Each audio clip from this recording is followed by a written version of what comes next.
Hello students, स्वागत है आपका हिंदी की आज की क्लास में। स्टूडेंट्स, हमने BHDC 131 हिंदी साहित्य का इतिहास पुस्तक का जो खंड 1 लिया, हिंदी साहित्य का आरंभ और विकास कैसे हुआ, इसकी हम इकाई 1 और इकाई 2 पढ़ चुके हैं। इकाई 1 में हमने पढ़ा था कि हिंदी साहित्य के इतिहास का जो काल विभाजन और नामकरण है वो कैसे हुआ, और इकाई 2 में हमने आदिकालीन काव्य धाराएं पढ़ी थी। आज हम पढ़ेंगे इकाई 3, भक्ति आंदोलन और परिस्थितियों और सामान्य विशेषताएं जो इसकी है। और आप सबको पता ही है, जो हिंदी साहित्य का काल विभाजन है वो 4 भागों में हुआ है: आदिकाल, पूर्व मध्यकाल, उत्तर मध्यकाल और आधुनिक काल। जो पूर्व मध्यकाल है उसी को ही भक्ति आंदोलन कहा जाता है या भक्ति काल कहा जाता है, और भक्ति काल में ही भक्ति आंदोलन हुआ था। तो हम आज भक्ति आंदोलन के बारे में ही पढ़ेंगे। तो चलिए स्टार्ट करते हैं। भक्ति काल में भक्ति काल का अर्थ और स्वरूप जो टॉपिक है हमारा बुक में 3.2 टॉपिक है, ये आप देख लेना। उसके अंतर्गत हम भक्ति काल का जो अर्थ और स्वरूप है वो पढ़ेंगे। सबसे पहले तो जो भक्ति काल है इसका समय कौन सा माना जाता है। भक्ति काल का जो समय है वो माना जाता है 14वीं शताब्दी से 17वीं शताब्दी तक, 14वीं शताब्दी से 17वीं शताब्दी तक। और रामचंद्र शुक्ल ने इसे भक्ति काल का नाम दिया, और 1318 ईस्वी और से इसे 1643 ईस्वी इसका जो काल है वो माना है। और भक्ति काल का तात्पर्य क्या है? भक्ति काल का तात्पर्य वह काव्य है जिसमें ईश्वर के प्रति प्रेम, अनुराग, समर्पण की अभिव्यक्ति जो है वो सब क्या हो, कविता का केंद्र हो। कविता ऐसी कविता या ऐसा काव्य जिसका केंद्र क्या हो, ईश्वर के प्रति प्रेम, अनुराग और समर्पण की अभिव्यक्ति। और भक्ति शब्द जो लिया गया है वो भज धातु से लिया गया है, जिसका मतलब होता है सेवा करना। किससे लिया गया है? भज धातु से। और भज धातु का मतलब क्या होता है? भज का मतलब क्या होता है? सेवा करना। और इस सेवा के जो है 9 रूप बताए गए हैं। कौन सी सेवा के? जो भक्ति सेवा होती है उसके 9 रूप बताए गए हैं। कौन कौन से? श्रवण, कीर्तन, स्मरण, पाद सेवन, अर्चना, वंदना, दास्य, साख्य, आत्मनिवेदन। ये 9 रूप माने गए हैं इस भक्ति सेवा के, और इसे नवधा भक्ति भी कहते हैं। नवधा भक्ति किसे कहते हैं? जो भक्ति सेवा के जो 9 रूप हैं उन सबको मिलाकर क्या बोला जाता है? नवधा भक्ति बोला जाता है। भक्ति काल जो है भक्ति काव्य तक सीमित नहीं रहा कि भक्ति काल में भक्ति साहित्य की रचना हुई, बस ऐसा नहीं था। जो भक्ति काव्य है इसमें ईश्वर के प्रति जो प्रेम और समर्पण भाव था, उसके साथ साथ समाज में जो कुरीतियाँ थी उसको भी दूर करने की कोशिश की जा रही थी, जिसके कारण इसे समाज सुधार आंदोलन भी कहा जाता है। भक्ति काल में क्या हुआ था? समाज सुधार करने की कोशिश की गई थी। जो छुआछूत, जाति पाति, ऊंच नीच के भेदभाव, जो वर्ण व्यवस्था जो फैली हुई थी उसको दूर करने की जो है कोशिश की जा रही थी। इनमें नाम आते हैं कबीर का। कबीर ने जाति पाति का विरोध किया था, आप उनके दोहों में भी देख सकते हैं। मीरा ने सामंती और पुरुषवादी सत्ता का जो है विरोध किया था। आपने मीरा के बारे में पढ़ा भी होगा, पढ़ते भी आ रहे होंगे कई क्लासेस में, कक्षाओं में। पिछली कक्षाओं में आपने इनके जो है पद्य भी पढ़े होंगे कि इन्होंने पहले क्या होता था कि महिलाओं को घर से बाहर निकलने की अनुमति नहीं होती थी, खास करके जो राजपूत होते हैं उनमें नहीं होती थी। तो उस समय जो मीरा थी उन्होंने पुरुषवादी सत्ता का विरोध किया। तुलसीदास जो थे वो क्या मानते थे? राम राज्य को बेहतर मानते थे, और राजा और प्रजा का जो संपर्क था वो कैसा होना चाहिए वो ये सब बारे में अपनी कविताओं में, काव्य में बताते थे। जायसी और सूरदास क्या बताते थे? वो मानते थे किसको? प्रेम को सर्वोच्च। कौन से प्रेम को? जो भगवान के प्रति होता है उसको वो सर्वोच्च मानते थे। तो इसके साथ ही जो भक्ति काल है, उत्तर भारत काल में तो ये 14वीं शताब्दी से 17वीं शताब्दी तक रहा, ये सबको पता है। लेकिन दक्षिण भारत में तो ये 6ठी शताब्दी के उत्तरार्ध से ही ये शुरू हो चुका था।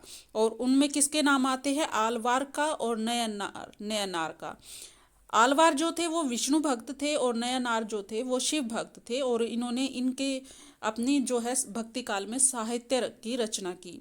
भक्ति में इन्होंने वर्ण, जाति, ऊंच नीच का भेदभाव नहीं किया। उन्होंने भक्ति का सबको समान अधिकार दिया। किसने? आलवार ने और नयनवार ने। और इससे ये साबित होता है कि पूरे भारत में जो था वो भक्ति आंदोलन समाज सुधार का भी कार्य कर रहा था। भक्ति आंदोलन के जरिए जहाँ समाज सुधार की कोशिश की जा रही थी, समाज को सुधारने की कोशिश की जा रही थी, जाति पात का विरोध किया जा रहा था, छुआछूत का विरोध किया जा रहा था और समाज को एक बेहतर बनाने की कोशिश की जा रही थी, पुरुषवादी सत्ता का विरोध किया जा रहा था, वहीं कुछ ऐसे भी संत हुए हैं जिन्होंने इस आंदोलन का विरोध किया। भक्ति काल में जो समाज सुधार की कोशिश की जा रही थी उसका विरोध किया। वो उनमें सबसे पहले नाम किसका आता है? शंकराचार्य का नाम आता है। शंकराचार्य का नाम आता है और ये इनका काल कौन सा माना जाता है? 788 ईस्वी से 820 ईस्वी माना जाता है।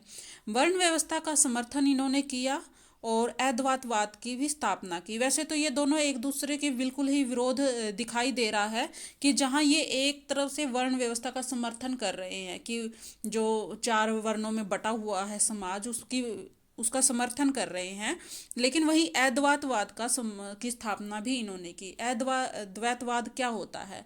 इसमें ब्रह्म और जीव को एक ही माना जाता है। तो वैसे तो देखा जाए जब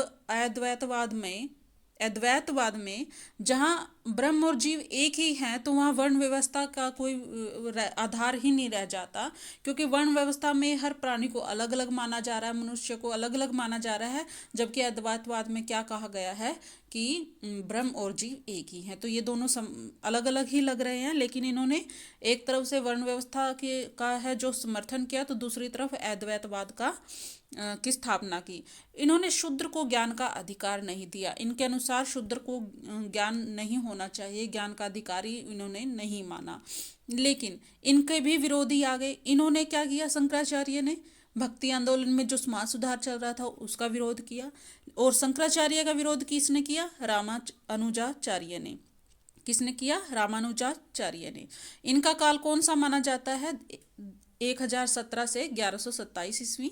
और इन्होंने क्या किया? शंकराचार्य की जो मान्यताएं थी उसका विरोध किया। इन्होंने कहा कि सबको भक्ति का अधिकार है, भक्ति कोई भी कर सकता है। तो इसी उसमें इनके शिष्य कौन हुए? इसी काल में इनके शिष्य हुए थे रामानंद। इनका काल माना जाता है 1368 से 1468 ईस्वी माना जाता है। रामानंद ने जो है जाति प्रथा और छुआछूत का विरोध किया। और जो इनके शिष्य थे कबीर, रैदास, सैना, ये कौन थे? ये शूद्र थे। तो वल्लभाचार्य ने भी कृष्ण भक्ति में जाति पाति से परे सबको स्थान दिया कि कृष्ण भक्ति कोई भी कर सकता है। और भी कई संत हुए, जैसे कि महाराष्ट्र से संत ज्ञानेश्वर, नामदेव, तुकाराम, पंजाब से नानक देव, बंगाल से चंडीदास। इन सब ने क्या क्या किया? भक्ति आंदोलन में के जरिए जो है समाज सुधार करने की कोशिश की और जो समाज में फैली कुरीतियां थी उनका विरोध किया। तो भक्ति आंदोलन क्या था उस टाइम पे? भक्ति आंदोलन एक अखिल भारतीय साहित्य आंदोलन था और सभी भारतीय भाषाओं में साहित्य की रचना उस टाइम पे हुई और भक्ति आंदोलन के जरिए समाज सुधार करने की भी कोशिश की गई। तो आज का ये टॉपिक था, थोड़ा एक बार रिवाइज कर लेते हैं ताकि आप सबको क्लियर हो जाए। तो भक्ति आंदोलन का जो अर्थ और स्वरूप है वो क्या था? तो भक्ति आंदोलन का अर्थ और स्वरूप में भक्ति काल कब स्टार्ट माना जाता है? 14वीं शताब्दी से 17वीं शताब्दी तक माना जाता है। भारत में भी इसी काल में यानी कि 14वीं शताब्दी से 17वीं शताब्दी ही जो है समय माना जाता है भक्ति काल का। लेकिन जो दक्षिण भारत है उसमें भक्ति आंदोलन कब स्टार्ट हो चुका था? 6वीं शताब्दी से के उत्तरार्ध से ही स्टार्ट हो चुका था। रामचंद्र शुक्ल ने ही पूर्व मध्य काल को किसका नाम दिया? भक्ति काल का नाम दिया और इन्होंने समय माना 1318 से 1643 ईस्वी माना। भक्ति काल का तात्पर्य वो होता है कि ऐसा काव्य जिसमें ईश्वर के प्रति प्रेम, अनुराग और समर्पण जो है वो कविता का केंद्र हो। और भक्ति शब्द का अर्थ होता है भक्ति शब्द जो है भज धातु से निकल कर आया है और भज शब्द का मतलब क्या होता है? सेवा करना। और भक्ति में सेवा के 9 रूप बताए गए हैं: श्रवण, कीर्तन, स्मरण, पाद सेवन, अर्चना, वंदना, दास्य, सख्य, आत्म निवेदन। और इन्हीं 9 रूपों को, भक्ति के 9 रूपों को नवधा भक्ति कहते हैं। भक्ति काल में भक्ति काव्य तक ही सीमित नहीं था। भक्ति काल में समाज सुधार की कोशिश भी हुई, जिसमें कबीर ने जाति पात का विरोध किया, मीरा ने पुरुषवादी सत्ता का विरोध किया, तुलसीदास ने राम राज्य को बेहतर माना और जायसी और सूरदास ने प्रेम को सर्वोच्च माना। और ये हम पढ़ चुके हैं। और दक्षिण भारत में जो भक्ति हुई थी उसमें दो भक्तों के नाम आते हैं। आलवार विष्णु भक्त थे और नयनार शिव भक्त थे, जिन्होंने साहित्य रचना की। और भक्ति में इन्होंने वर्ण जाति ऊंच नीच के में जो है भेद नहीं किया। और भक्ति आंदोलन में जो है समाज सुधार की जो कोशिश हो रही थी उसका विरोध किसने किया? शंकराचार्य ने किया। और जिनका काल 788 ईस्वी से 820 माना जाता है। इन्होंने वर्ण व्यवस्था का समर्थन किया एक और तो दूसरी ओर अद्वैतवाद की स्थापना की। शूद्रों को इन्होंने ज्ञान का अधिकार नहीं दिया, लेकिन इनकी मान्यताओं को रद्द कर दिया किसने? रामानुजाचार्य ने, जिनका समय माना जाता है 1017 ईस्वी से 1127 ईस्वी। इन्होंने कहा कि भक्ति का सबको अधिकार है। और इनके शिष्य थे रामानंद। रामानंद ने भी जाति प्रथा और छुआछूत का विरोध किया। और इनके शिष्य कबीर, रामानंद के शिष्य जो थे वो कबीर, रैदास सेना जो कि शूद्र जाति से थे। वल्लभाचार्य ने भी कृष्ण भक्ति में जातिवाद पाति से परे सबको भक्ति का अधिकार दिया।